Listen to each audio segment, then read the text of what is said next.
Live അപ്ഡേറ്റ്സിലേക്ക് പോകാം. ഇപ്പോൾ നമ്മുടെ കോയിൻ ബേട്ട എന്ന് പറയുന്ന ടാസ്ക് അവസാനിച്ചിരിക്കുകയാണ്. 6 മത്സരാർത്ഥികളിൽ നിന്ന് ഏതൊക്കെ മത്സരാർത്ഥികളാണ് പുറത്തു പോകുന്നത് എന്നതിൻ്റെ ലിസ്റ്റ് കാര്യങ്ങളൊക്കെ തന്നെ ഇപ്പോൾ വന്നിട്ടുണ്ട്.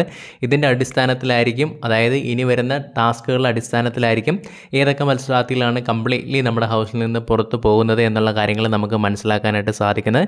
എന്തായാലും എല്ലാ മത്സരാർത്ഥികളും നല്ല രീതിയിൽ തന്നെ പെർഫോം ചെയ്തിട്ടുണ്ടായിരുന്നു.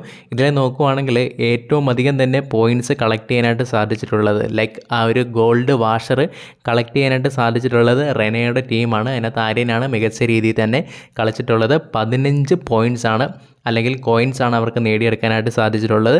പിന്നീട് രണ്ടാം സ്ഥാനത്തിലോട്ട് വരുവാണെങ്കിൽ സരിതയ്ക്ക് 14 പോയിൻറ്റ്സ് കിട്ടിയിട്ടുണ്ട്. മൂന്നാം സ്ഥാനത്തിലോട്ട് വരുവാണെങ്കിൽ രേണുവിന് 13 പോയിൻറ്റ്സുകൾ കിട്ടിയിട്ടുണ്ട്. നാലാം സ്ഥാനത്തിലോട്ട് വരുവാണെങ്കിൽ സാബുവാണ്, 12 പോയിൻറ്റ്സ് കിട്ടിയിട്ടുണ്ട്.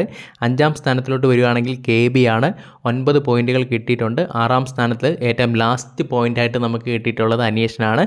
സോ ഈ ഒരു ടാസ്കിൻ്റെ അടിസ്ഥാനത്തിൽ പുറത്തു പോകാനായിട്ട് ഏറ്റവും കൂടുതൽ സാധ്യതയുള്ളത് KBയും അതേപോലെ തന്നെ അനീഷുമാണ്. പക്ഷേങ്കിൽ ഇവർക്ക് പോയിൻറ്റ്സുകളും കിട്ടിയിട്ടുണ്ട്. അതായത് ഇപ്പോൾ ഏറ്റവും കൂടുതൽ ഒന്നാമത് വന്നിട്ടുള്ളത് ഇപ്പം റെന ഫാത്തിമയാണ്. റെനയ്ക്ക് ഇപ്പോൾ 16 പോയിൻറ്റ്സ് കിട്ടിയിട്ടുണ്ട്. രണ്ടാമത് വന്നിട്ടുള്ള സരിതയ്ക്ക് 5 പോയിൻറ്റ്സ് കിട്ടിയിട്ടുണ്ട്. മൂന്നാമത് രേണുവിന് 4 പോയിൻറ്റ്സ് കിട്ടി. നാലാമത് സാബുവിന് 3 പോയിൻറ്റ്സ് കിട്ടി. അഞ്ചാമത് KBക്ക് 2 പോയിൻറ്റ്സ് കിട്ടി. അനീഷിന് 1 പോയിൻറ്റ്സും കിട്ടിയിട്ടുണ്ട്.